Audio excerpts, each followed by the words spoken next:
place right now in independent media. That's what Substack is all about, and so it's good to see you here. And I've noticed you've already picked up quite the following. Yeah, I'm really excited about Substack and planning to spend more time using this platform. I think probably like a lot of people who are a little familiar with it, I Yeah. had assumed it was something kind of along the lines of some of the other blog sites you see there, good for publishing longer essays, which I did recently, explaining my decision making about running for office, but didn't really Yeah. understand how you can do everything from a short comment to something like this. So this is me I guess, dipping my toe into the waters of video on Substack. But excited to be in touch with your audience and with mine in a new way. Absolutely. Yeah. No, I mean, just a couple of months ago, I thought Substack was a place where you would write articles and Yes. that sort of thing. Didn't realize they had this live feature. So it's very fun. It's intimate. Subscribers get to weigh in and give their comments, and perhaps we'll take a look at some of those comments. But I have to ask you about the news of the day. Yes. It is day 3 of Signalgate here in Washington, as the White House and top administration officials are engaging in basically all out lying. Let's just be honest about this, to cover up the divulging of classified war planning information to reporter Jeffrey Goldberg of The Atlantic in a chat group text thread on the encrypted messaging app Signal. You're here as well. We're going to have Hakeem Jeffries, the House Democratic leader, later on in the program. I should note that. But I'm just curious. The Senate Intelligence Committee was looking at this yesterday. The House Intelligence Committee was looking at all of this today, asking big questions. The chairman of the Senate Armed Services Committee, a Republican, Roger Wicker of Mississippi, has called for an investigation. Where does it go from here, do you think? Well, what we've seen so far is that it was bad from the jump, and the administration and the White House keep making it worse. In my experience, when something bad happens, when there's a big mistake, you deal with it, you own it, and you move on.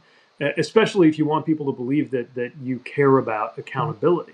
The really shocking thing for me is, you know, th- this is a president whose entire persona was about firing people, right? The whole shtick of his Yeah. show was firing people, kind of for fun. He was play acting at firing people, but still, that was his whole thing.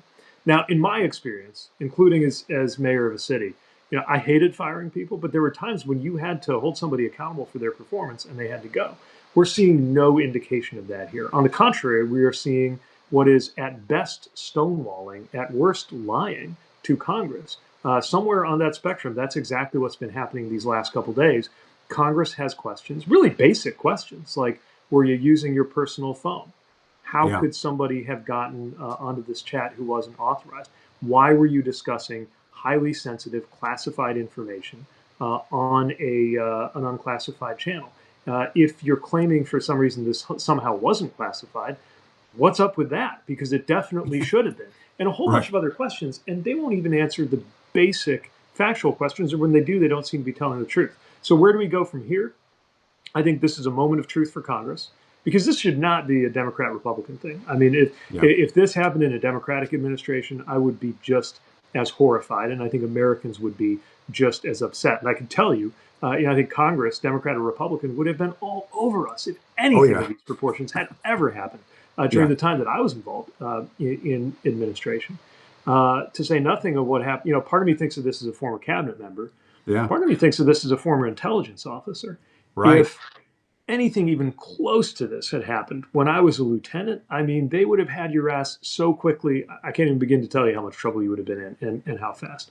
So this is a moment of Congress where a Yeah. moment of truth. Where we're going to see if Congress is serious. Now, you Yeah. mentioned the Senator Wicker. I know him well because he was before he was chairing armed services. He was chairing the committee that oversaw my department, the U.S. DOT.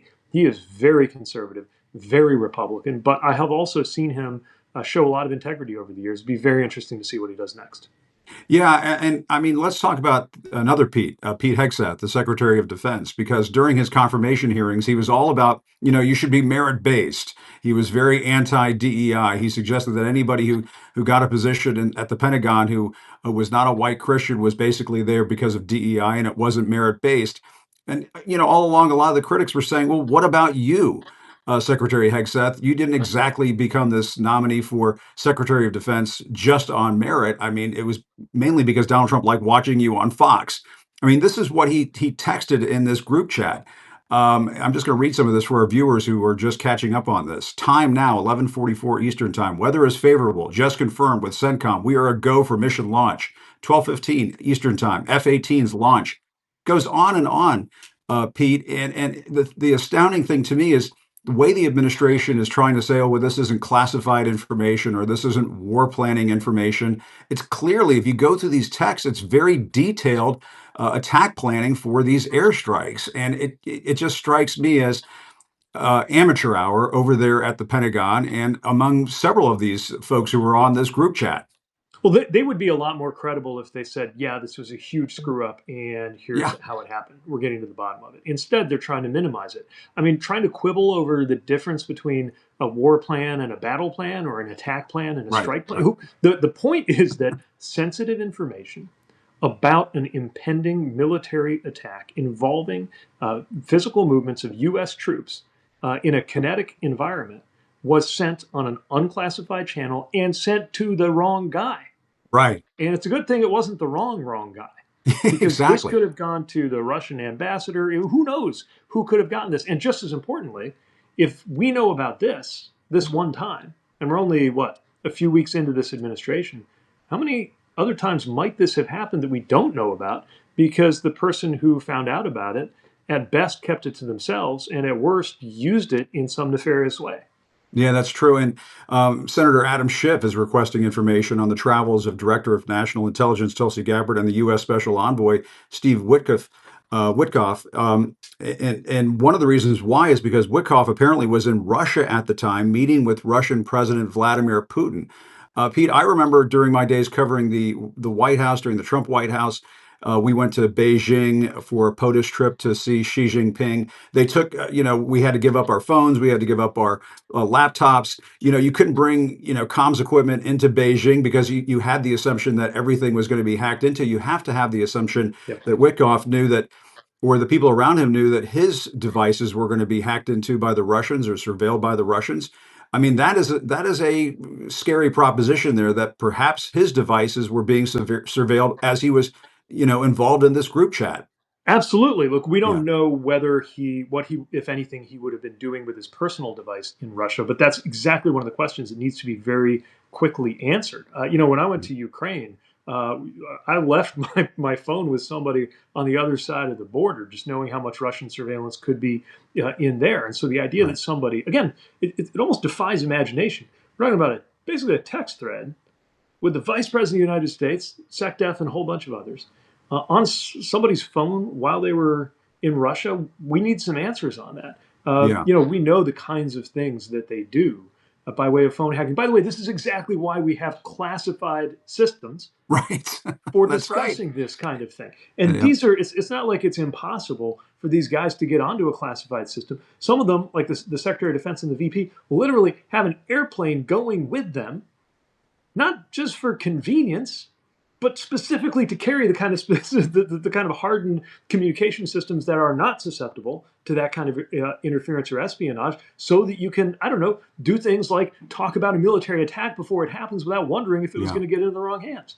Right. I mean, everybody has access to a skiff at this level inside an administration. They have the Situation Room over at the White House. Presumably, they could have had access to some kind of skiff wherever they were so they could join this kind of conversation or have a classified satellite phone or cell phone or something along those lines.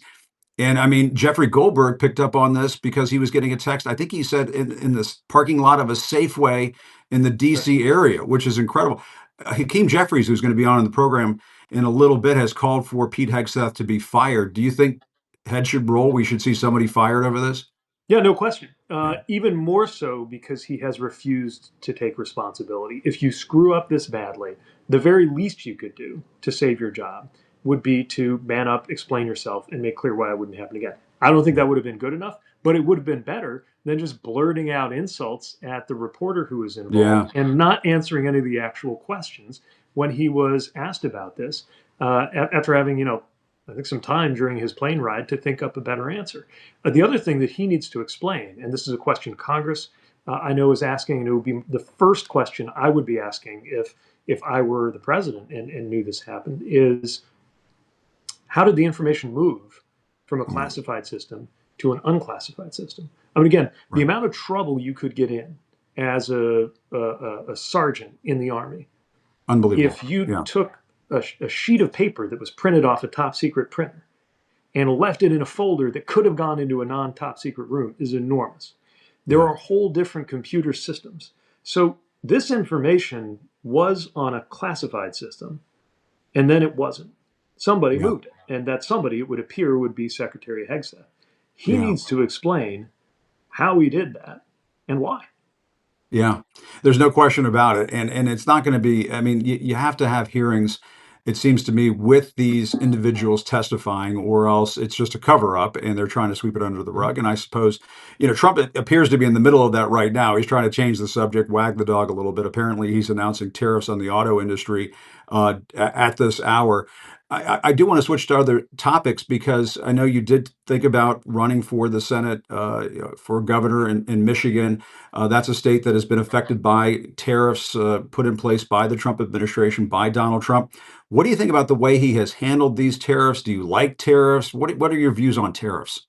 Well, I think there is a real risk of destroying American jobs and hurting American workers. And I think that's what's going to happen. Let me be clear. Yeah. There are some times, cases, and places where it makes sense to use tariffs. Last administration, we would use tariffs sometimes to protect American industry. But the kind of stuff they're talking about, in order to work, it's got to be targeted, it's got to be predictable, it's got to be part of a strategy.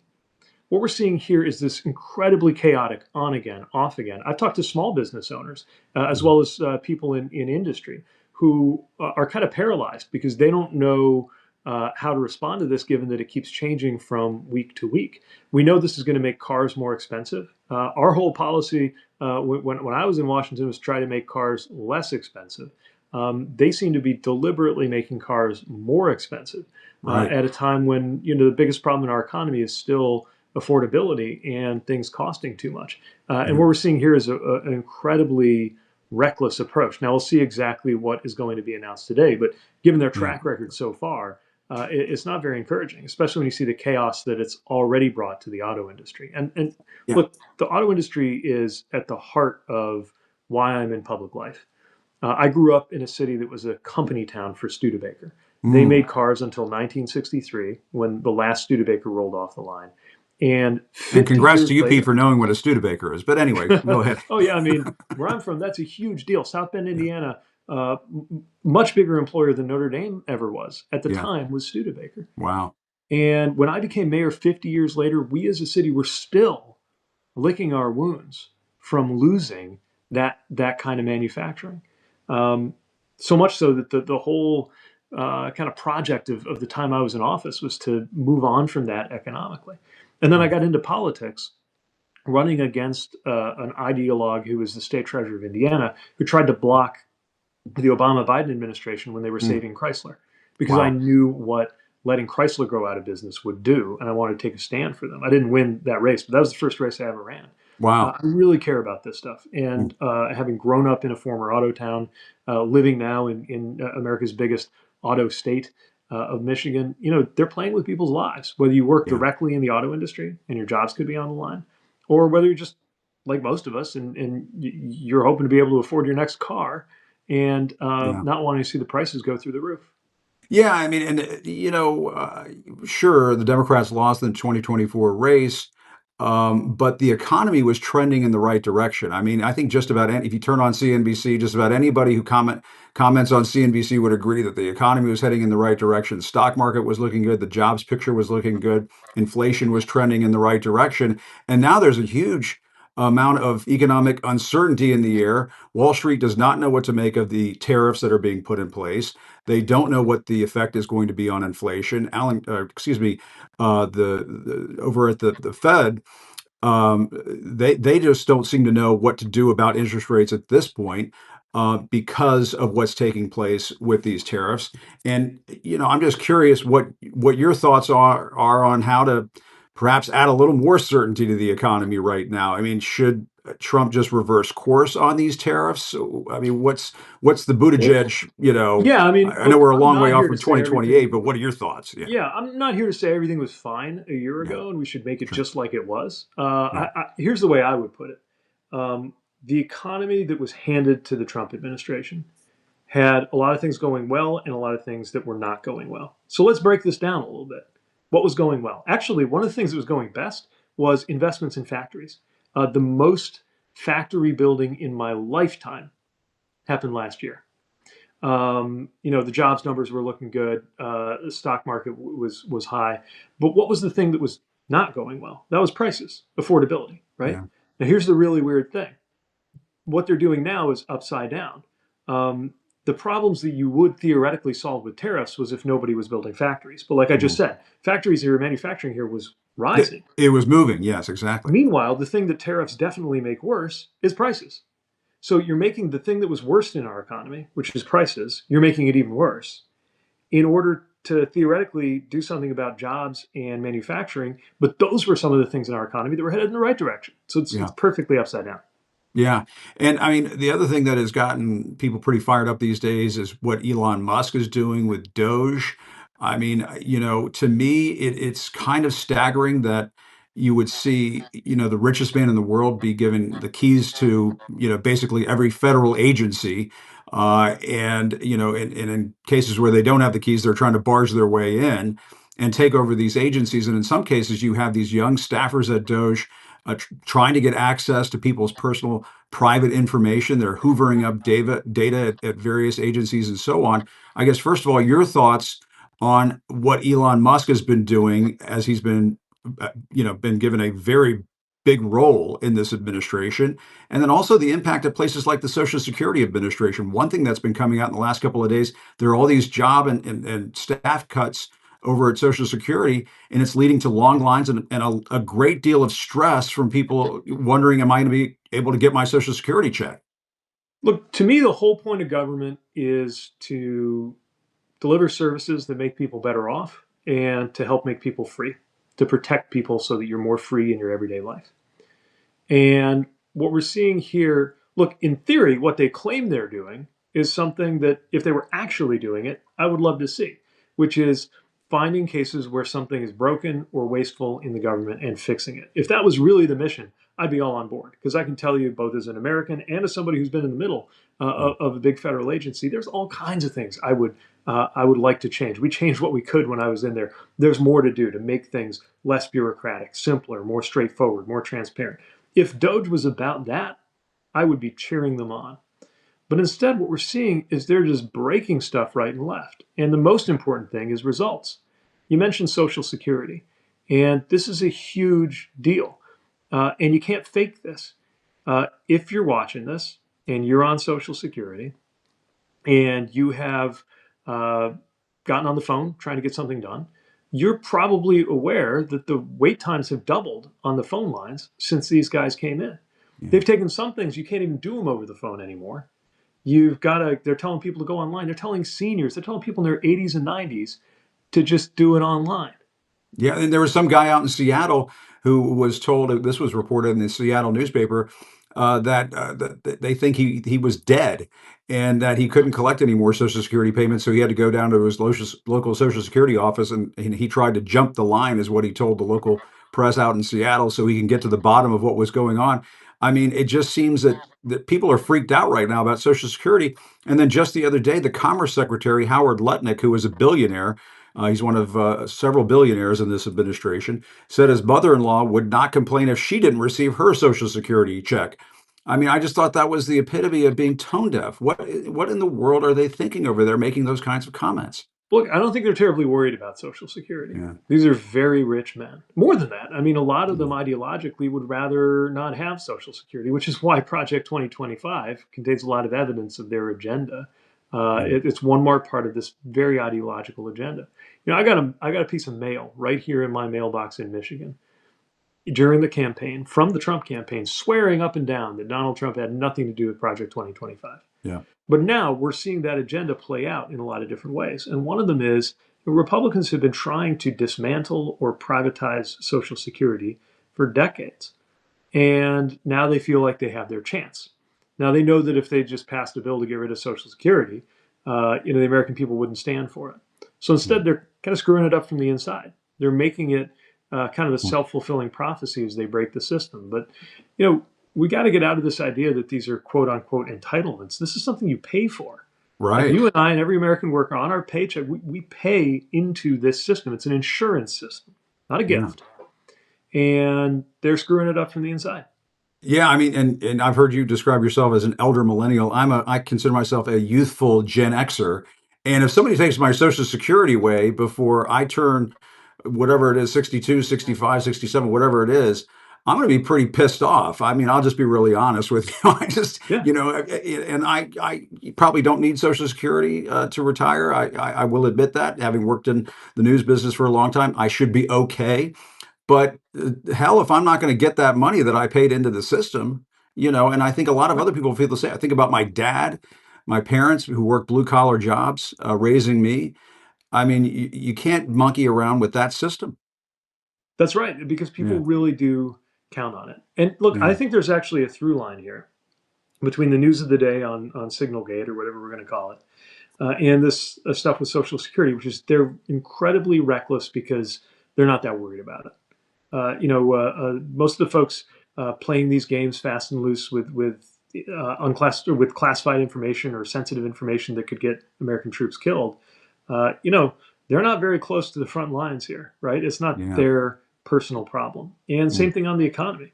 Like they're playing all these games, and if they screw up, if stocks keep going down like they've been doing overall since Trump came in, if Social Security checks don't go out, if more people lose their jobs, if prices keep going up, uh, that's just not their problem. yeah, They'll be worried about it as politicians, yeah. but they're not that worried about it as people. Can I ask you some political questions? I mean, we Yeah. have been talking politics, but when Trump talks about invading Greenland and Canada being the 51st state and taking over the Panama Canal, do you buy any of that stuff? Do you think he's just throwing this horse crap out there to sort of distract people? Do you think he's serious about it? Do you think he's nuts? I mean, is it a combination of all three? I What do you? actually think there's more cohesion to this than Hmm, he gets credit for. And what I okay. mean by that is he does have a certain foreign policy worldview. And the best way to Mhm. explain it is that it's spheres of influence. So you notice all the places you just mentioned are in North America or in the Americas, right? They're the places physically close to the United States. And his attitude is they're kind of around. We should control them or run them or in some way exert our power over them.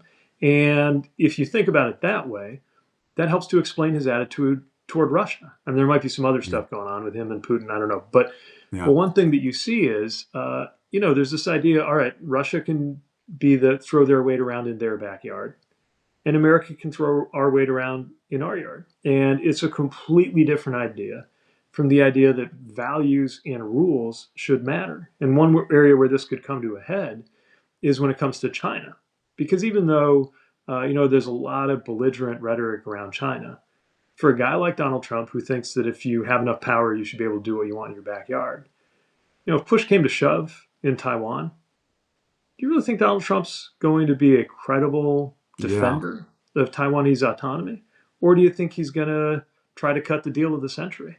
Yeah, and you've got me thinking about Ukraine when you make that comment because, when the way he dressed down Volodymyr Zelensky in the Oval Office, the way just at every turn it seems he caters to Vladimir Putin, it worries me as an American that if Trump were to let Vladimir Putin get away with taking over Ukraine, to me, that would just blow a hole in NATO. NATO would basically not exist anymore because obviously the lesson Putin is going to take away from that. Okay, let's go after Estonia. Let's go after Moldova. Let's go.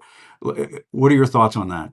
Yeah, Putin's not the kind of guy who's going to get what he wants on one thing and Yeah. and be like, okay, I guess I'm done now. I'll go home, right? Like, obviously, he will Yeah. continue pushing the boundaries as far as he can. I mean, you would have thought that attacking the integrity of our elections a decade ago was a red line, but he crossed that, got away with it, kept seeing what else he could do.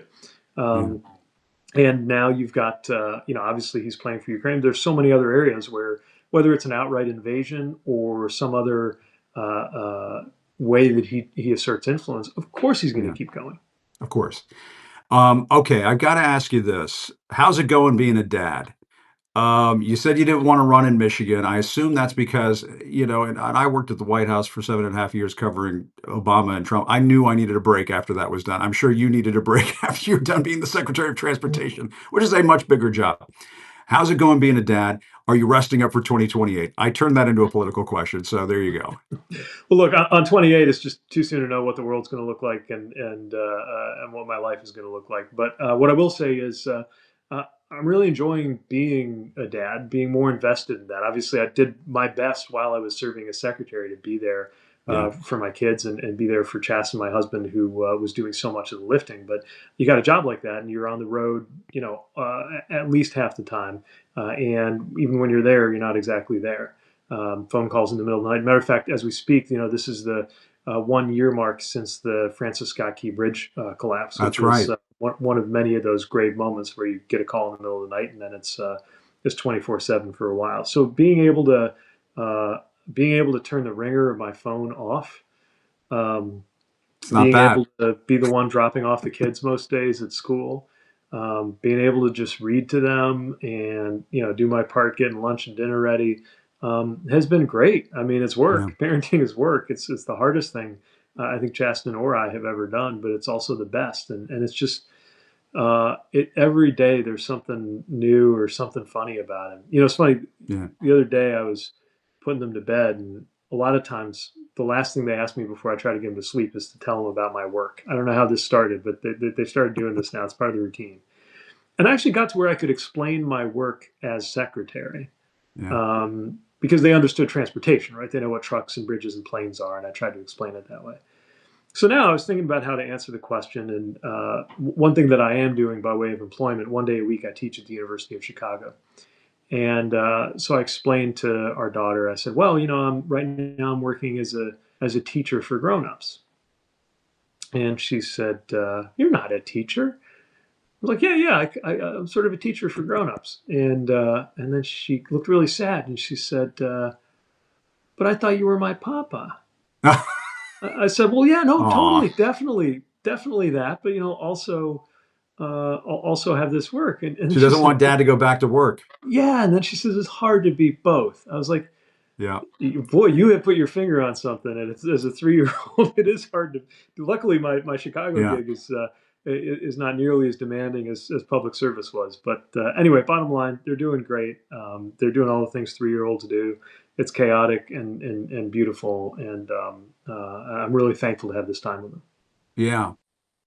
Let me ask you, because you mentioned the campaign a little earlier. You said, well, not everything was perfect going into the election.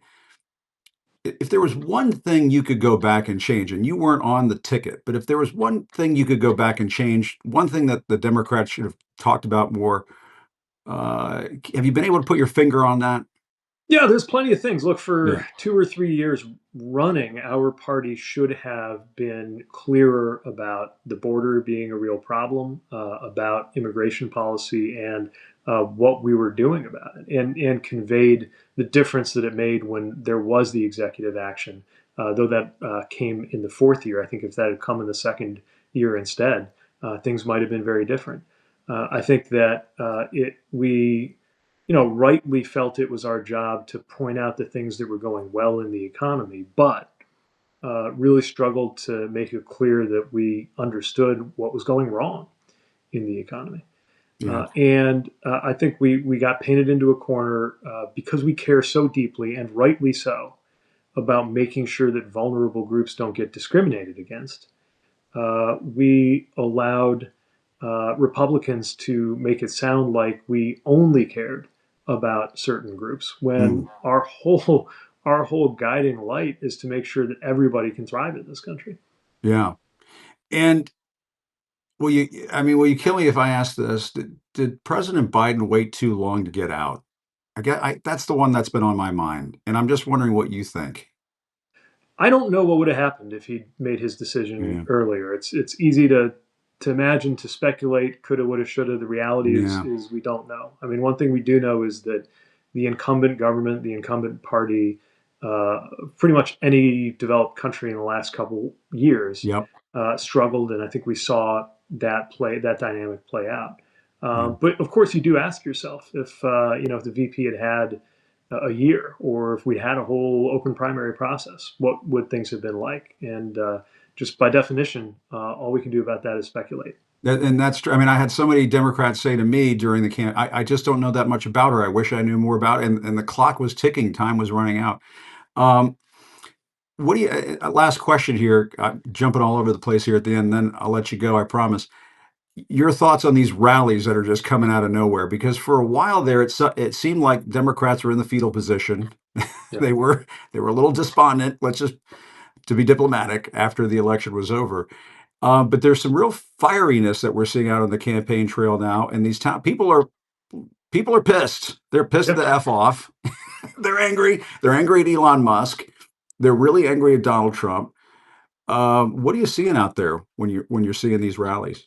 Yeah, I think it's really powerful and really important to see what's going on, and I think it's happening for a couple of reasons. One, Yeah, you got a lot of folks who maybe went along with this, or they even voted for this administration, but they didn't vote for this. They didn't vote for this kind of sloppy recklessness on national security. They didn't vote for Doge. They didn't vote for their Social Security to be messed with, or yeah, Medicaid to be cut, or all these services people count on to be put on the chopping block. They definitely didn't vote for Project 2025 or trillions of dollars in tax cuts for the rich. So they see this, they say, wait a minute, you told me that if I voted for you, maybe you'd make my life better. And at the very least, prices would start going down. And instead, the opposite's happening, and people are pissed. yeah, The other thing that I think is happening is there is a moment of kind of moving on from just being just kind of transfixed or stupefied by this kind of barrage of news. And I think that did have Democrats kind of almost frozen for a while. yeah, But I think right now what we're seeing is that people do expect someone to stand up and fight for them. And this idea that we can just sit back and let them screw it up and then they'll get blamed for it, I think is, first of all, the wrong answer for the country.